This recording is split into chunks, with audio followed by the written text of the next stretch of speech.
Ação e Reação, de André Luiz, capítulo 18, Resgates coletivos.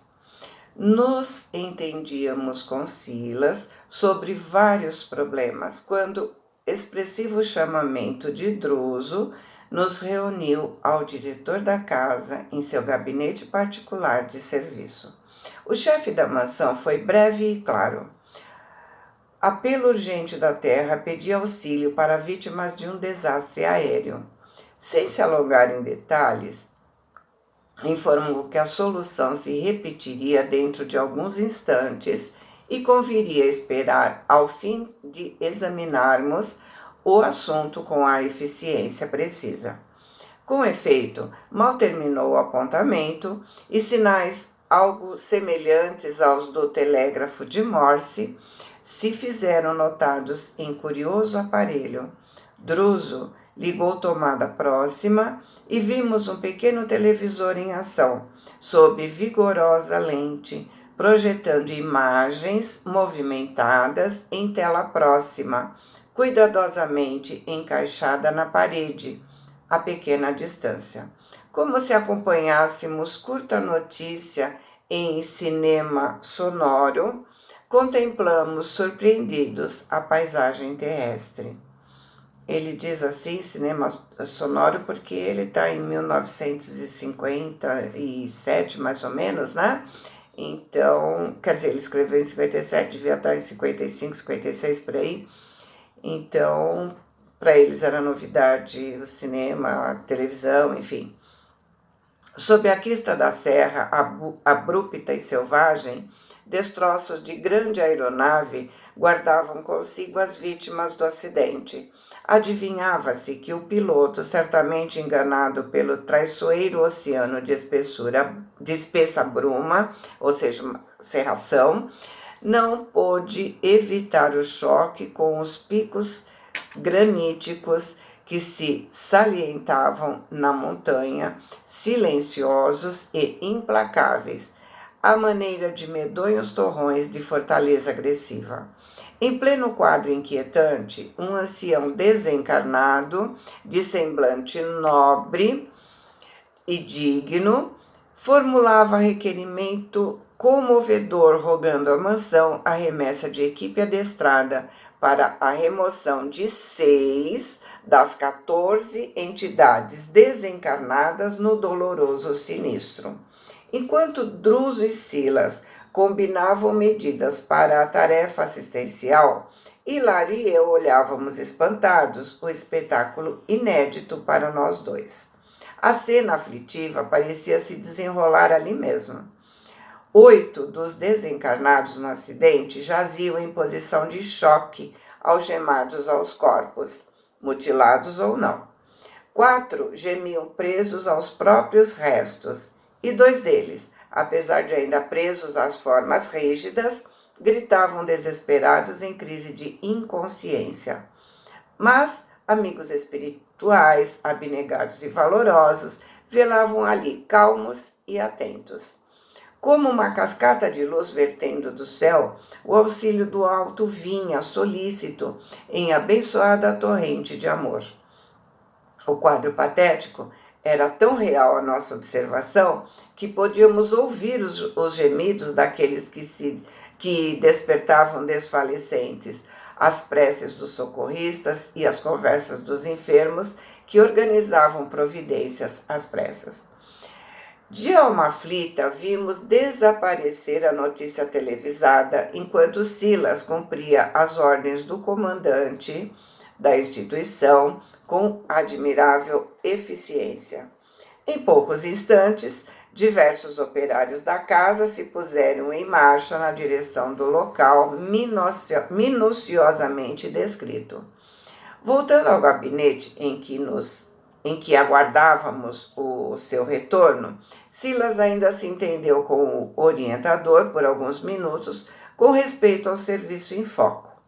Foi então que Hilário e eu perguntamos se não nos seria possível a participação da obra assistencial que se processava, no que Druso paternalmente não concordou, explicando que o trabalho era de natureza especialíssima, requisitando colaboradores rigorosamente treinados.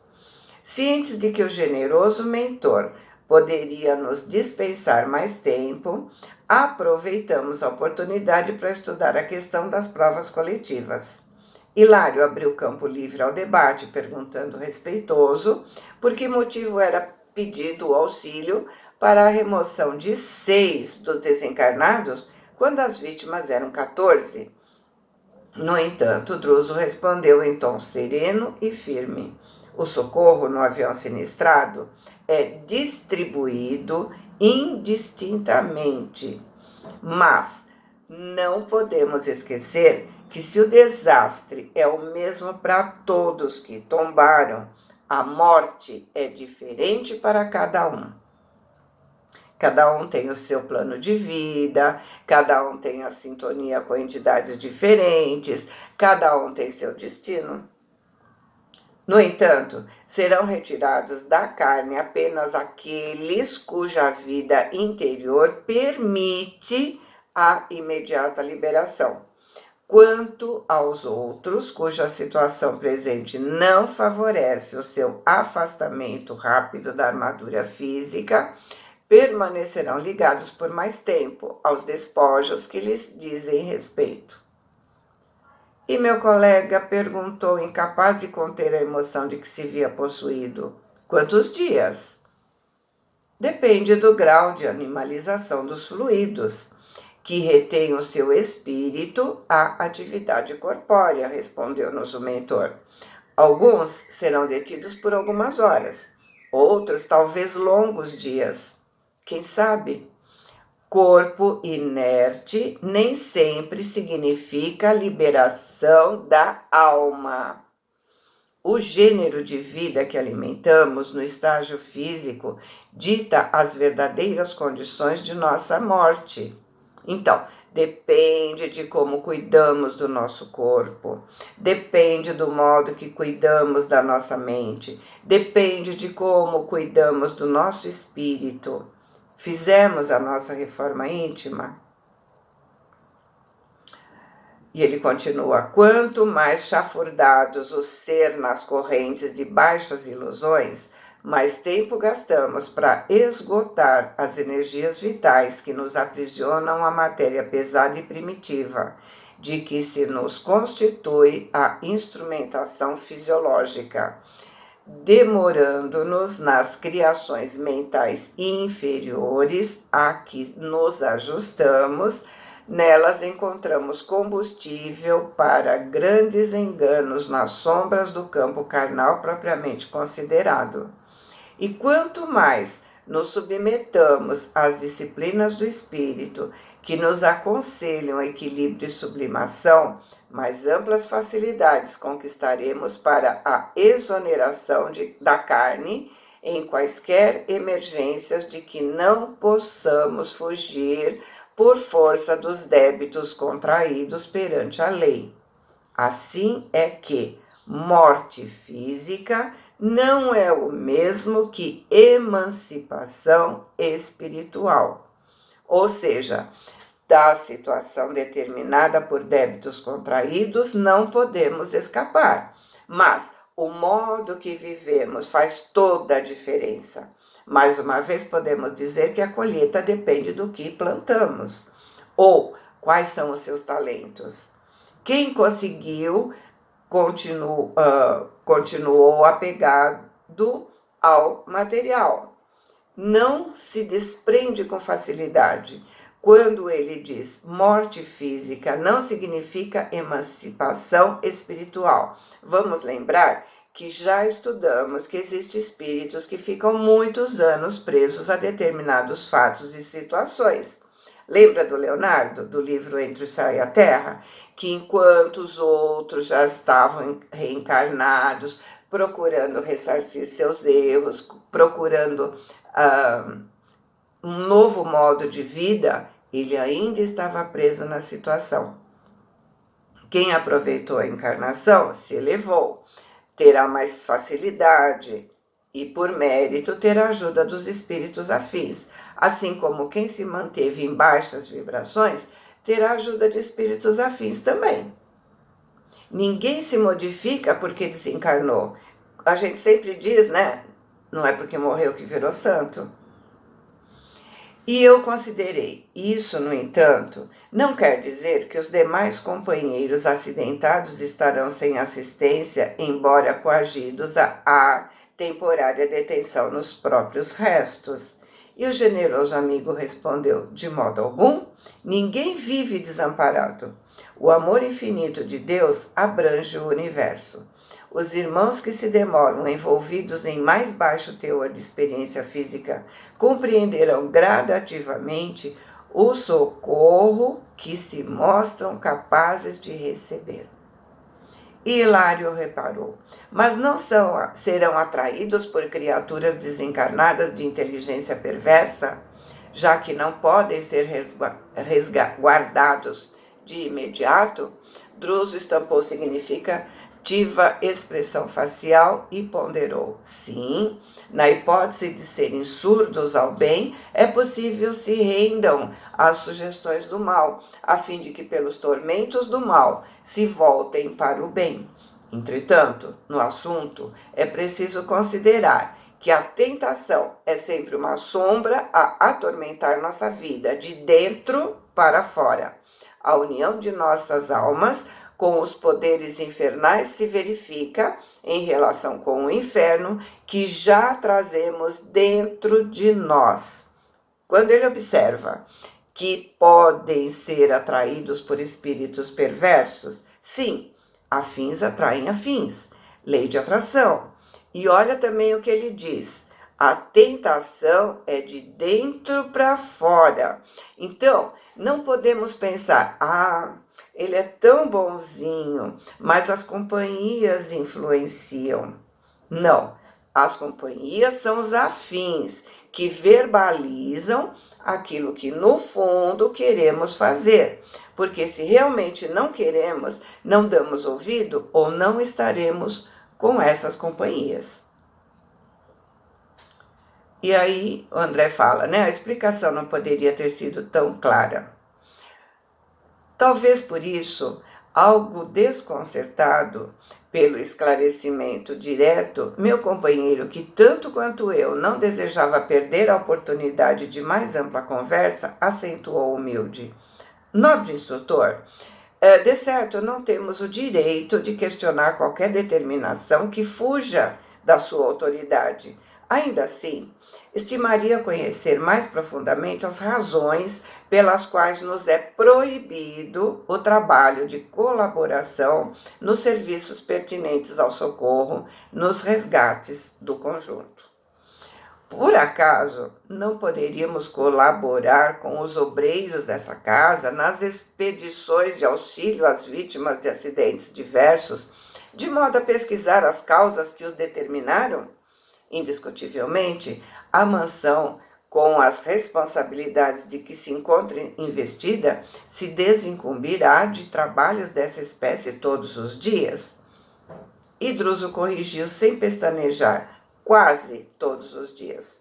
E olhando Hilário de estranha maneira, acrescentou: porém, é preciso observar que vocês coletam material didático para o despertamento de nossos irmãos encarnados, quase todos eles em fase importante de luta, no acerto de contas com a justiça divina.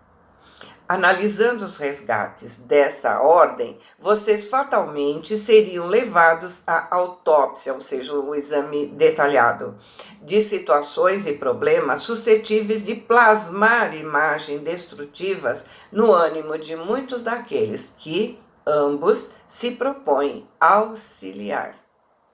Esboçando leve sorriso em que deixava transparecer a humildade que adornava no seu espírito de escol, acrescentou: me parece que não seríamos capazes de comentar um desastre de grandes proporções no campo dos homens, sem insuflar neles o vírus do medo, tantas vezes portador do desânimo e da morte.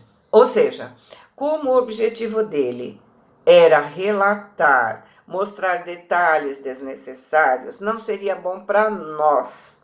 De nada adiantaria sabermos determinadas situações que poderiam nos levar ao medo, poderiam atrapalhar a nossa vida atual. A palavra do orientador, serena e evangélica, reajustava nossos impulsos menos edificantes. Inegavelmente, a Terra está repleta de criaturas, tanto quanto nós, algemadas a escabrosos compromissos, carentes de ação contínua para o necessário reequilíbrio. Não seria justo atormentá-las com pensamentos de temor e flagelação, quando, através do bem, sentido e praticado, podemos cada hora afastar de nossos horizontes as nuvens de sofrimentos prováveis. Assinalando nossa atitude inequívoca de compreensão e de obediência, como não poderia deixar de ser, o chefe da instituição continuou então em tom gentil, depois de ligeira pausa. Imaginemos que fosse analisar as origens da provação a que se acolhem os acidentados de hoje. De certo, surpreenderiam delinquentes que em outras épocas atiraram irmãos indefesos do alto de torres altíssimas, para que seus corpos se espatifassem no chão. Companheiros que, em outro tempo, cometeram hediondos crimes sobre o dorso do mar, pondo em perigo existências preciosas, afundando navios, ou suicidas que se despenharam de arriscados edifícios ou de picos agrestes em supremo atestado de rebeldia perante a lei, os quais, por enquanto, somente encontraram recurso em tão angustioso episódio para transformarem a própria situação. Quantos milhares de irmãos encarnados nós possuímos, em cuja conta com os tribunais divinos também tem débitos dessa espécie? Entretanto, não desconhecemos que nós, consciências endividadas, podemos melhorar nossos créditos todos os dias. Quantos romeiros terrenos, em cujo mapa de viagem contam surpresas terríveis, são amparados devidamente para que a morte forçada não assalte o seu corpo, em razão dos atos louváveis a que se afeiçoam? Quantas intercessões da prece ardente conquistam moratória oportunas para as pessoas cujo passo já desliza na borda do sepulcro? Quantos deveres sacrificiais ganham para a alma que os aceita de boa mente preciosas vantagens na vida superior, onde providências se improvisam para que se amenizem os rigores da sua aprovação necessária? Bem, sabemos que se uma onda sonora encontra outra, de tal modo que as cristas de uma ocorram no mesmo ponto dos vales da outra, esse meio, em consequência, aí não vibra, tendo como resultado o silêncio. Ou seja, se neutralizam. Quer dizer, quando a pessoa tem um resgate a fazer, mas a sua modificação foi tão grande e as suas obras foram tão boas que anulam a necessidade desse resgate. Assim é que, gerando novas causas com o bem praticado hoje, podemos interferir nas causas do mal praticado ontem, neutralizando-as e reconquistando com isso o nosso equilíbrio. Desse modo, creio mais justo incentivarmos o serviço do bem através de todos os recursos ao nosso alcance, a caridade e o estudo nobre, a fé e o bom ânimo, o otimismo e o trabalho, a arte e a meditação construtiva constituem temas renovadores, cujo mérito não será lícito esquecer na reabilitação de nossas ideias e, consequentemente, dos nossos destinos. Então, por isso, ele disse que seria melhor que não soubéssemos das particularidades do serviço que estariam fazendo, porque, na verdade, o que nós precisamos é de incentivo para nos melhorarmos, ao invés de ficarmos vendo noticiários trágicos. Devemos aproveitar nosso tempo em fazer o bem. Quando mudamos o pensamento, mudamos o caminho. Ele falou, o bem neutraliza o mal.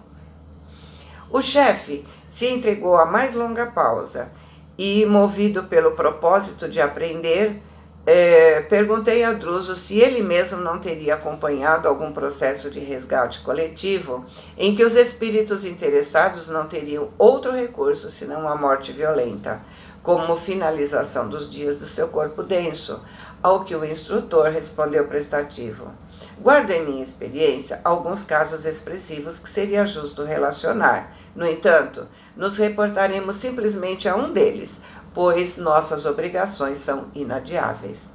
Depois de momentos rápidos em que naturalmente apelava para a memória, comentou benevolente. Há 30 anos, desfrutei o convívio de 2 benfeitores, a cuja abnegação muito devo nesse pouso de luz, Ascânio e Lucas.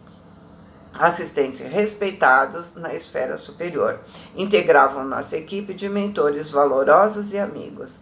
Quando os conheci em pessoa, já haviam desprendido vários anos no amparo aos irmãos transviados e sofredores. Cultos e enobrecidos, eram companheiros infatigáveis de nossas melhores realizações.